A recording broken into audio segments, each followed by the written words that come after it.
የቀድሞ ጠቅላይ ሚኒስትር አቶ መለስ ዜናዊ ልጅ የሆነችው ሰምሃል መለስ እና ጌታቸው አሰፋ ምን አገናኛቸው?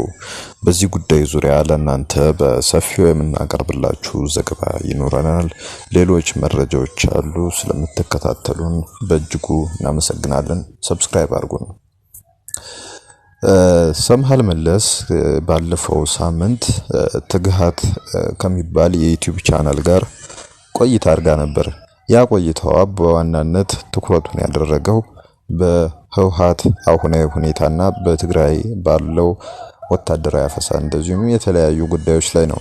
በአብዛኛው ስለ ወርቅ ንግድና በዛ ዙሪያ ስለተሰማሩ የህወሓት ወታደራዊ አዛዦችም በርካታ ነገሮችን ጠቃቅሳለች። ነገር ግን ያ ቃለ መጠይቅ አንድ ጉዳይ ብቻ ፒክ ተደርጎ ወይም ደግሞ ተነጥሎ ወጥቶ የገነነበት ቃለ መጠይቅ ነው ማለት ይቻላል። ያን ከቃለ መጠይቁ የተወሰኑ ቀናት በፊት ወይዘሮ ፈትለወርቅ ገብረእግዚአብሔር የህወሓት ጽህፈት ቤት ኃላፊ ለጋዜጠኞች በሰጡት መግለጫ ላይ ስለ አሜሪካና ስለ ሌሎች ምዕራባውያን ሀገራት ለትግራይ ትኩረት አለመስጠት እንደዚሁም ችላ ማለት ሁኔታ ይስተዋልባቸዋል አይነት ትችት አቅርበው ነበር። ያንን መነሻ በማድረግ ነበረ ሰምሃል መለስ ወይዘሮ ፈትለወርቅ ዲፕሎማሲ ምን እንደሆነ አይገባትም የሚል አይነት አስተያየት የሰጠችው። ያ አስተያየት ብቻ ነው ገኖ ከዛ ቃለ መጠይቅ የወጣው። ስለ ወርቁ ንግድ እነ ጀነራል ምግበይ ኃይለ ስለሚሳተፉበት የዚህ የንግድ ሰንሰለት ከኤርትራ እስከ ትግራይ ከትግራይ እስከ ዱባይ ስላለው አጠቃላይ ሁኔታ አንስታ ነበረ። ያ ቃለ መጠይቅ ቅድም እንዳልነው በእንግሊዘኛ የተደረገ በመሆኑ ምክንያት ያን ያህል ተደራሽ ሊሆን አልቻለም። በእርግጥ የተከታተሉ በርካቶች ናቸው። ትግሃት የዩቲዩብ ቻናል ላይ ገብተው ከተክላይ ጋር ያደረገችውን ቆይታ በርካቶች ተከታትለውታል፣ አስተያየትም ሰጥተውበታል። እንግዲህ ትላንትና የቀረበው ቃለ መጠይቅ የቀድሞ የመቀሌ የቪኦኤ ዘጋቢ ሆነው ሙሉጌታ አጽባሃ ላንዳ ሪፖርትስ በተሰኘ የዩቲዩብ ቻናሉ አማካኝነት ነው ለሰምሃል ቃለ መጠይቅ ያደረገላት። ይሄ ቃለ መጠይቅ በትግርኛ የተደረገ ቃለ መጠይቅ ነው። በርካታ ጉዳዮችን የዳሰሰ ቃለ መጠይቅ ነው። ቃለ መጠይቁን የተከታተሉ በሙሉ አስተያየቶቻቸውን እየገለጹ ይገኛሉ። በዋናነት በዚህ ቃለ መጠይቅ ላይ ሰምሃል ያነሳችው በእርሷን ጨምሮ በቤተሰቧ እንዲሁም በአቶ መለስ ዜናዊ ላይ ስም የማጥፋት ዘመቻ እየተደረገ የነበረበት ጊዜ አሁን የመጣ ሳይሆን ከ20 ዓመታት በፊት ጀምሮ ሲደረግ የነበረ ነው ማለቷ ነው። ይህም የስም ማጥፋት ዘመቻ ሆነ ብሎ እየተደረገ የነበረና አሁንም ያለ ነው በማለት ያልጠበቅናቸውን ሰዎች ስም ጠቅሳለች። ያልጠበቅናቸው ስንል ምንድነው? በህወሓት ውስጥም ሆነ በቀድሞ ኢህአዴግ ስልጣን ላይ በነበረበት ወቅት ከፍተኛ ኃላፊነት ቦታዎችን ይዘው የነበሩና አሁንም ይዘው ያሉ ሰዎች ናቸው የተጠቀሱት ማለት ነው። ከነዚህም ውስጥ መካከል የሶስት ሰዎች ስም ጎላ ብሎ ይታያል። ከዛ በፊት ግን የሰምሃል እንዴት ይሄ ጉዳይ ሊፈጠር እንደቻለ ያነሳችበትን አናሎጂ እንመልከት። ይሄው ምንድነው? በመለስ የፖለቲካል ኢኮኖሚ ምልከታ ወይም ደግሞ ግምገማ እንደዚሁም ደግሞ በተለያዩ ሀሊዮታዊ ወይም ርዕዮተ ዓለማዊ እንቅስቃሴዎቻቸው ምክንያት እርሳቸውን የሚጠሉ ድርጅት ውስጥ የነበሩ ወይም ያሉ ሰዎች በዛን ዘመንም አሁንም እንዳሉ ነው ሰምሃል ያነሳቸው። በተለይ ይሄ የጥንባንሳ የፖለቲካል ኢኮኖሚ ሁኔታ ስጋ የሚለቅማ ሞራ ማለት ነው ሁኔታ ሊፈጠር ይችላል የሚል የተለያዩ ስጋቶችን አቶ መለስ ሲያጋራ ነበር ብላለች። እና ይሄን ጉዳይ ያልወደዱለት እንደዚሁም ደግሞ ኢህአዴግን እየመራበት የነበረው ፍልስፍና ያልተመቻቸው አመራሮች ነበሩ ነው የምትለው ሰምሃል። ይሄ በእርግጥ አዲስ ነገር ላይመስል ይችላል። ከዚህ ቀደም የኢህአዴግ የቁልቁለት ጉዞ የስብሰባዎች ወግ የሚል መጽሐፍ የጻፉ አንድ የህወሓት አባል ነበሩ። አቶ ብርሃነ ጽጋብ የሚባሉ እዛ ላይ በአመራሩ መካከል የነበረውን የእርስ በርስ ፍትጊያ ይሄውም በህወሓት ውስጥ ያለውን ማለት ነው ከአቶ መለስ ሞት ወዲህ የተስተዋለውን መተጋተግ በዝርዝር ጽፈውታል። ያንን ያነበቡ ሰዎችም የአቶ ብርሃነንም መጽሐፍ በዝርዝር የተመለከቱ እንዲሁም እርሳቸውም በተደጋጋሚ በተለያዩ የመገናኛ ብዙሃን መጽሐፋቸውን ያወጡ ጊዜ የሰጡትን ቃለ መጠይቅ የታዘቡ ሰዎች አዲስ ነገር አይደለም ሊሉ ይችላሉ። በእርግጥ ለተርታው ለበርካታው ህዝብ ግን አዲስ ሊሆን ይችላል ተብሎ ነው የሚታሰበው። ወደ ሰምሃል እንመለስና ሆነ ተብሎ የአቶ መለስን ቤተሰብ ስም ለማጥፋት ከዛም ከ20 ዓመታት ጀምሮ ይሁን አሁንም የተለያዩ ስራዎችን እየሰራ ያለው አቶ ጌታቸው አሰፋ ነው ስትል አንስታለች። አቶ ጌታቸው አሰፋ እንግዲህ የአገሪቱ የደህንነት ቢሮ ዋና ሰው የነበሩ በመልክም ባለመታየታቸው ምክንያት ኮንትሮቨርሻል የነበሩ ሰው ናቸው። እንግዲህ እሳቸው ናቸው በአቶ መለስ ላይ የኔ ስም ማጥፋት ዘመቻ እየመሩ የነበሩት አሁንም ያሉት በማለት አንዳንድ ምሳሌዎችን ተጠቃቅሳለች። ይሄው መለስ ሰምሃል መለስ ከተለያዩ ወንዶች ጋር ትወጣለች፣ እንደዚሁም ከተለያዩ ወንዶች ልጆችን ወላለች የሚል የተለያዩ በማህበራዊ ሚዲያ ሲሽከረከሩ የነበሩ ሐሳቦችን አምጥታለች። ከዛም ባለፈ ደግሞ ፎቶዎች ነበሩ። ያው ከጓደኞቿ ጋር መጠጥ እየጠጣች ሲጨፍር ምላሷን ስታወጣ የተለያዩ እዚህ ላይ ሊወርዱ የማይችሉ ነገሮች በምስል ሲወጡ እንደነበረ ጉግል አድርጎ ማየት ይቻላል። እነዚህ ነገሮች እያደረገ የነበረውና ያለው አቶ ጌታቸው አሰፋ ነው ስትል አንስታለች። ይሄን ጉዳይ አቶ መለስ በህይወት እያለ የተጀመረ የ20 ዓመት ፕሮጀክት ነው። ይሄን ቤተሰቡን ስም የማጥፋት ሂደት ስትል ነው የጠቀሰችው። እንግዲህ እነሱ ወይም እሷ ይሄን ፕሮጀክት ጀምረው እያንቀሳቀሱ ነው ያለቻቸው አካላት መለስን በቀጥታ ማጥቃት ስላልቻሉ ቤተሰባዊ ዊክ ላይን ብለው የሚያስቡት ወይም ደካማ መስመር ነው እሱን ለማጥቃት ይጠቅመናል ብለው ያሰቡት መስመር ቤተሰቡን ይሄው ባለቤቱን ልጆቹን ያተኮረ የማጥቃት ማድረግ ያዋጣናል ስላሉ ነው ስትል ላንዳ ሪፖርትስ ላይ ባደረገችው ቃለ መጠይቅ አንስታለች። ጌታቸው አንደኛው ናቸው። ከጌታቸው በተጨማሪ ወይዘሮ ፈትሎ ገብረእግዚአብሔርም እንደዚሁ በ1979 ዓመተ ምህረት በተደረገው ግምገማ ወቅት ያላግባብ ተገምግም ያለው የሚል ቂም እንዳላቸውና ይሄንን ቂም ለመወጣት ከአቶ ጌታቸው ጋር በማበር የቤተሰቡንም ሆነ የአቶ መለስንም ስም እያጠፉ ይገኛሉ በማለት እያጠፋች ትገኛለች ያለችው ወቅሳለች እንደዛ ብላ።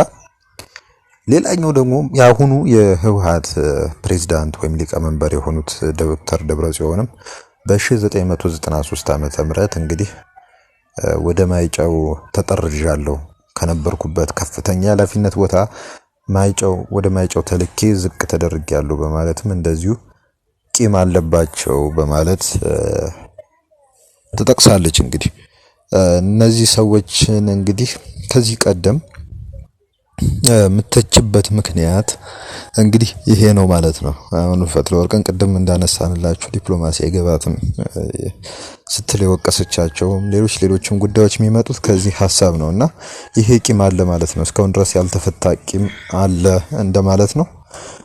በዚሁ ቃለ መጠይቅ ላይ እንግዲህ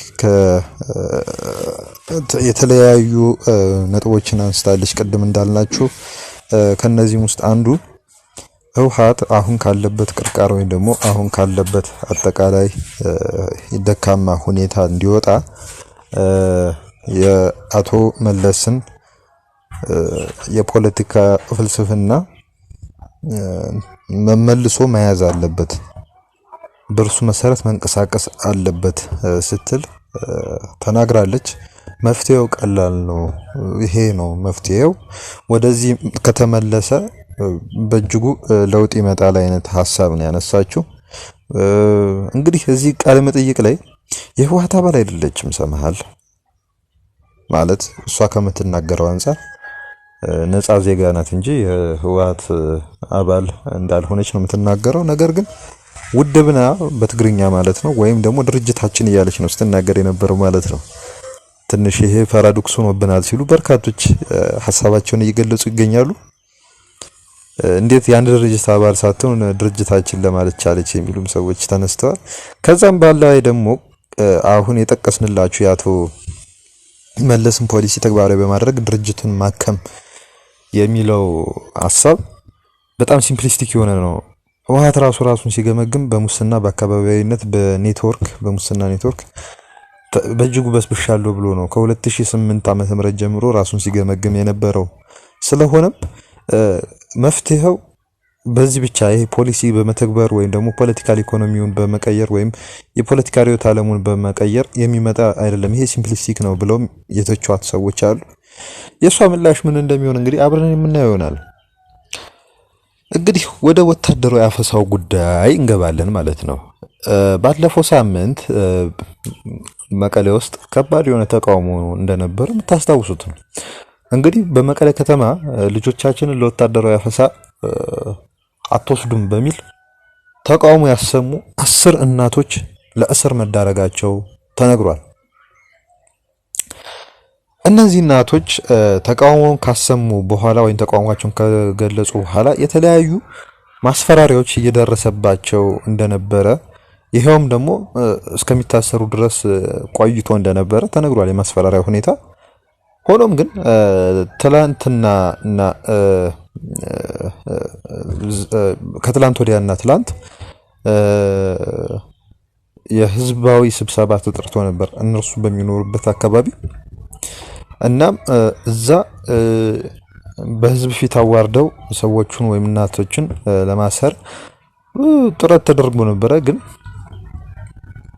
አልሆነም እና ትላንትና አመሻሽ ላይ ከመኖሪያ ቤታቸው ወስደው ሰሜን ፖሊስ ጣቢያ አስሯቸው እንደሚገኙ ነው የተዘገበው። የነሱ የታሰሩ እናቶች ቤተሰቦች ምግብም ይሁን ልብስ ለማቀበል በፖሊሶች እንደተከለከሉ ነው የተነገረው። እንግዲህ ከዚህ ከታሰሩት እናቶች መካከል አንደኛዋ ብዙዎች የሷን ፎቶ ይሄ ህፃን አቅፋ ድንጋይ ስትወረውር የሚያሳይ ምስሉን ያጋሩላት እናት አንደኛ እንደሆነች ተነግሯል። እንግዲህ ለሷ ህመም ስላለባት መድኃኒትም ለማቀበል ቤተሰቦቿ ጠይቀው ነበረ። ነገር ግን ወይም ደግሞ ወደ ሕክምና ለመውሰድ ጥያቄ አቅርበው ነበር፣ ግን አልሆነም። እንግዲህ ከልጇ ጋር ታስራ እንደምትገኝ ነው እየተዘገበ ያለው። እንግዲህ ወደ አዲግራት ሁኔታ እናመራለን። እንግዲህ ትላንት ሌሊት በሙሉ ወታደራዊ አፈሳ ሲፈጸም እንደታደረ ነው የተነገረው። ቤት ለቤት እየተዞረ ነው ይሄ ወታደራዊ አፈሳ ሲፈጸም የነበረው። በዚህ ምክንያት የአዲግራት እናቶች እንባቸውን እያፈሰሱ ሀዘናቸውን እየገለጹ ነበር። እናም እነዚህ ወጣቶች ታፍሰው የቴክኒክ ኮሌጅ አለ አዲግራት ውስጥ፣ እዛ አዳራሽ የኮሌጁ አዳራሽ ውስጥ ታስረው እንደሚገኙ ነው የተነገረው። አንድ ቪዲዮ እናሳያችኋለን የታሰሩበትን አካባቢ ማለት ነው። ነገር ግን እሱን ቪዲዮ ከማሳየታችን በፊት ምሽቱን ይሄ ሌሊቱን ወታደራዊ አፈሳው ሲከናወን ጥይት ሲተኮስ እንደነበረ ነው የታወቀው። እናም እስቲ ይህን ቪዲዮ ተመልከቱትና እንመለሳለን።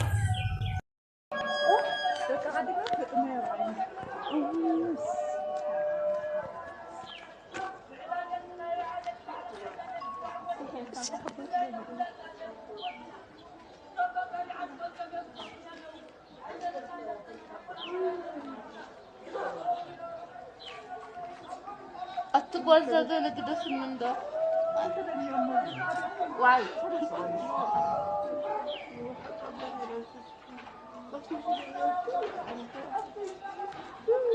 يعول لو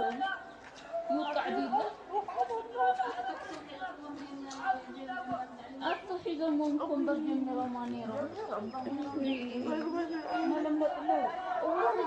ስለስተምሪት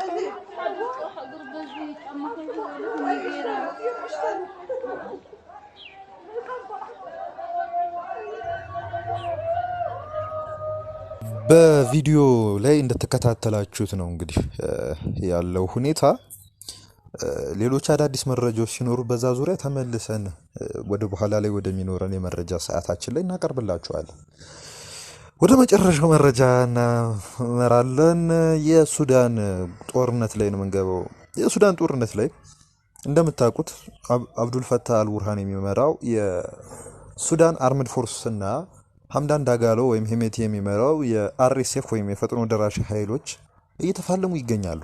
በዚህ ይሄ ጦርነት ሁለቱ ብቻ የሚሳተፉበት ጦርነት ብቻ ሳይሆን ፕሮክሲ ዋር ነው የሚመስለው። ምክንያቱም የተለያዩ አካላት ነው የሚሳተፉበት። ይህን ደጋግመን ነግረናቸዋል። እንግዲህ እናንተም ታውቁታላችሁ። ከዚህ ውስጥ ከሳፍ ጎን የተሰልፎ እየተዋጋ ያለው ራሱን ቲዲኤፍ ብሎ የሚጠራው ወይም የትግራይ ዲፌንስ ፎርስ ብሎ የሚጠራው የህወሓት አንደኛው የታጠቀ ኃይል የሆነው አርሚ 7 በሱዳን ጦርነት ውስጥ የተሳተፈ ይገኛል። ትላንት በተካሄደ ጦርነት ላይ ከአርኤስኤፍ ጋር በነበረው ውጊያ እንግዲህ ቲዲኤፍ ከአልቡርሃን ኃይል ጎን ነው ተሰልፎ እየተዋጋ ያለው። እንግዲህ በዚህ ትላንት ተካሄደ ባልኳችሁ ጦርነት ላይ የአርሚ 7 የኮር አንድ ተብሎ የሚጠቀሰው ወታደራዊ አሃድ አዛዥ የሆነው ወዲ ሰብአ የተባለው ወታደራዊ አዛዥ መሞቱ ነው የተነገረው። ከነዚህም ውስጥ እንግዲህ የኮር ሃደ ወይም የኮር አንድ ወታደራዊ አዛዥ አባላት ውስጥ 3ቱም ቆስለዋል። አንደኛው ሲሞት ማለት ነው። እና ይሄ ጉዳይ እንግዲህ በርካቶችን ያሳዘነ ጉዳይ ነው። ይኸውም በድንበር ተሻጋሪ ጦርነት ውስጥ በመሳተፍ የመጣ ጉዳት ነው በማለት በርካቶች እያዘኑ ይገኛሉ። በዚህ ጉዳይም ዙሪያ እንደዚህ አዳዲስ ነገሮች ሲኖሩ ለእናንተ የምናጋራ ይሆናል። ስለምትከታተሉ እናመሰግናለን። ሰብስክራይብ አድርጉን፣ አብራችሁን ሁኑ፣ ደግፉን። እናመሰግናለን። መልካም ጊዜ